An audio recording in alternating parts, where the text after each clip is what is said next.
Alright, so this module was all about connecting and querying. We covered the two drivers that are automatically built into Amazon Redshift, and you can download right from the documentation, the J2BC and O2BC drivers. We showed how you can connect with some products built in data connectors, such as Microsoft Power BI that has an Amazon Redshift connector. And the overriding message of all of this is there probably isn't too many tools out there that you can't connect to Redshift and use.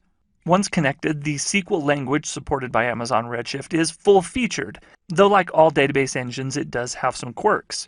For example, we mentioned that it supports all of the isolation level syntax supported by ANSI, but behind the scenes, it is all serializable to Redshift. We looked at creating user-defined functions, and the fact that you can use a language like Python to expand into some real power that maybe just the native SQL language doesn't give you.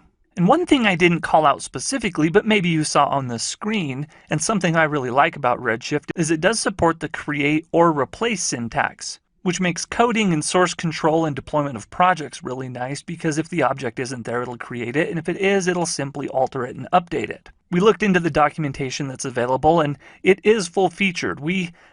Honestly, it's not even that we scratched the surface. Mostly, we just briefly mentioned it. So dig in, experiment, see what you can do, and connect it up to your favorite tools. And I think you'll find that Amazon Redshift really is a full-featured, very robust engine.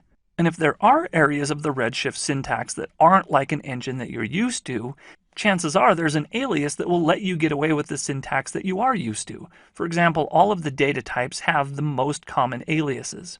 And here's a little tip. If there are string manipulation or date manipulation functions that you are really used to and really enjoy, but you can't find in Redshift, out on places like GitHub, there are full collections of user-defined functions in this way that mimic the syntax of something like MySQL. So despite any quirks that Redshift may have, there's also areas where it shines and shines brightly.